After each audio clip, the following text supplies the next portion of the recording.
ये अगं स्वानंदी, आरतीचं ताट घेऊन ये, मल्लिका आले. Welcome home.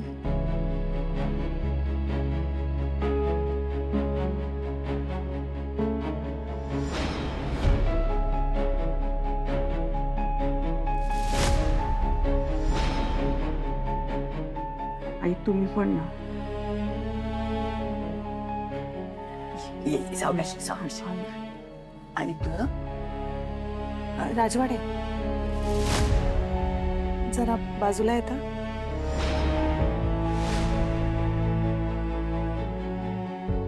मला बोलायचं.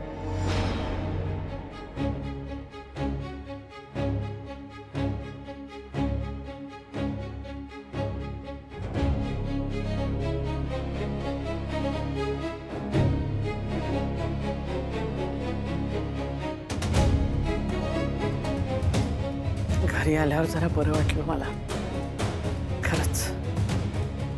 आम्ही किती घाबरलो होतो मग.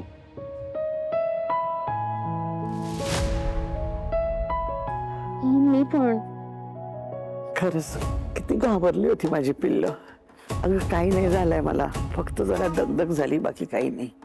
उगाच हॉस्पिटल वगैरे तुम्ही केलत काय, कशाला?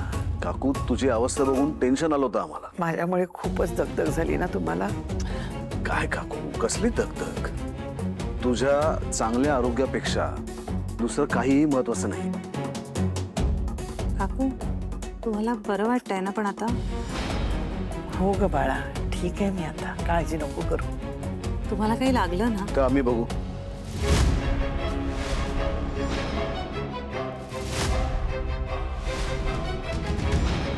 तुम्ही आतापर्यंत जेवढं केलं तेवढं खूप आहे.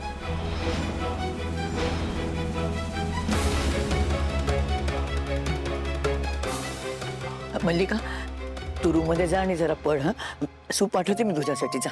नाही हे बघ, सूप प्यायचं नाही म्हणायचं नाही. किती अशक्तपणा आलाय तुला, हो ना रे? बघ ना.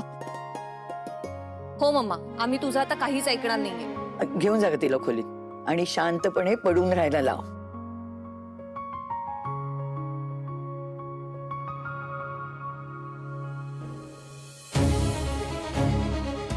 पिंट्या बोलला म्हणून तुला वाईट वाटलं का?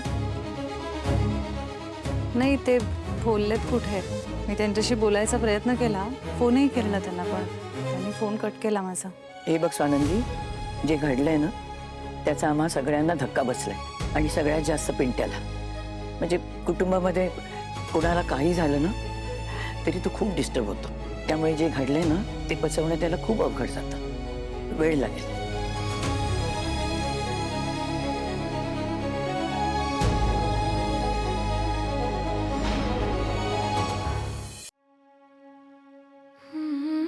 I miss him so much. खूप आठवण येते मला त्याची. I'm sure तोही माझी आठवण काढत असेल. माझ्या आठवणीत माझी उशी घेऊन बसला असेल. फोन मध्ये माझा फोटो बघत बसला असेल. तिला झोप लागत नसेल ना, आणि मग नुसतंच खिडकी बाहेर बघत बसला असेल.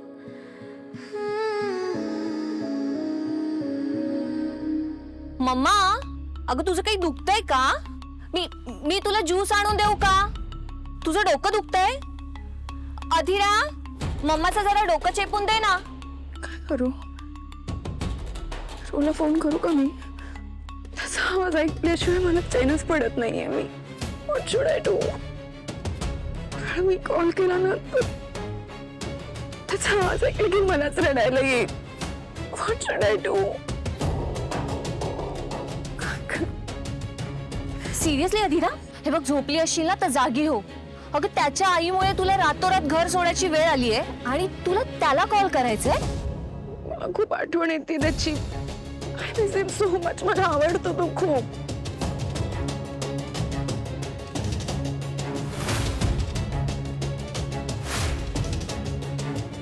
अधीरा, अगं कळत नाहीये तुला, त्यांनी कसं वागवलंय, कसे वागले ते तुझ्याशी आठवतंय का? तुझ्या फ्रेंड समोर ह्युमिलेट केलंय, तुला रातोरात घर सोडावं लागलंय. तेव्हा काय केलं त्याने? काहीही नाही. त्याने थांबवलं का? नाही. तो तुझ्या बाजूने बोलला का? नाही. तो त्याच्या आईशी नाही बोलला. आणि आत्ता काय उपयोग आहे ना उशी घेऊन रडत बसण्यात? तो तुझ्या बाजूने उभा देखील राहिला नाहीये. आय लव्ह हिम आणि I miss him a lot. Arpita ते प्लीज अंडरस्टँड. तो करतोय का तुला मिस? मला शांत होण्यासाठी तो स्पेस देतोय. मूर्ख आहेस तू. अगं तो टाळतोय तुला. हे बघ अधीरा, तू त्याला कॉल करणार नाहीयेस. तू फोन दे आधी. अर्पिता ताई फोन दे. नाही देणार आहे मी. अर्पिता ताई नाही देणार आहे मी फोन. माझा फोन दे. नाही दे. माझा फोन नाही देणार आहे मी. नाही दे. अगं फोन नाही देणार आहे. मॉम सांग ना हिला काय करतेय असं चाइल्डिश. तू सांग हिला मी नाही देणार आहे. बरं एका अटीवर दे. काय? मम्माची शपथ घे आणि सांग तू रोहनला कॉल करणार नाहीस. ओके फाईन, मी नाही करणार कॉल. आता दे. दे दे फोन तिला. नाही. हे बघ घेतली आता शपथ. ओके फाईन, दे आता मला फोन. दे फोन. हिच्या डोक्यातून ते प्रेमाचं भूत काय उतरत नाहीये. हिचं लग्न मोडण्यात पहिला अडथळा आहे तो समर, दुसरी ही स्वतःच.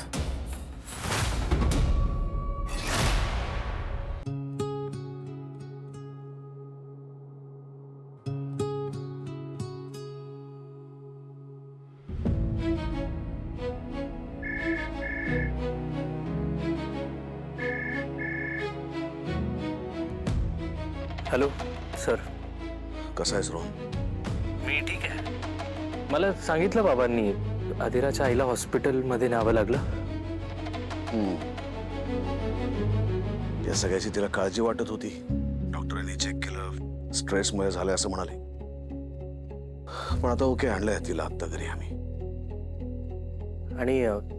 आणि अधीरा कशी आहे? ठीक आहे ना? तुला काय वाटतं कशी असेल? रागवलेली आणि रेस्टलेस असणार. इतकं ओळखतोस ना तिला तू, तरी सुद्धा तुमच्यामध्ये भांडणं माझ्यात आणि अधीरात नाही होत. अधीरा आणि कळलंय मला, माहितीये. पण तरी सुद्धा घर सोडण्यापर्यंत जावी परिस्थिती. रोहन, बाकीची सगळी मंडळी, अगदी सगळी, ही सगळी बाहेरची असतात. फक्त नवरा बायको एकमेकांचे असतात. त्यांचं एक युनिट असतं. आणि ते जर चांगलं असेल ना तर बाहेरच्या कुठल्याही माणसाचा त्यांच्या नात्यावरती परिणाम होत नाही. आता तुम्ही दोघं इतके तरुण आहात, इतके गोड आहात, एकमेकांवरती इतकं प्रेम करता, तरी सुद्धा बाहेरच्या लोकांचं प्रेशर येऊन घर सोडण्यापर्यंत परिस्थिती गेली ना. या परिस्थितीमध्ये त्याच्यात कुठली पावलं उचलायची, कुठला निर्णय घ्यायचा ना, त्याचा विचार करूया. त्यामुळे तूही जरा विचार कर. मी अधीराशी बोलतो, मी विचार करतो. ओके सर, चालेल. काळजी घे. हो सर, तुम्ही पण काळजी घ्या. Good night. बाय.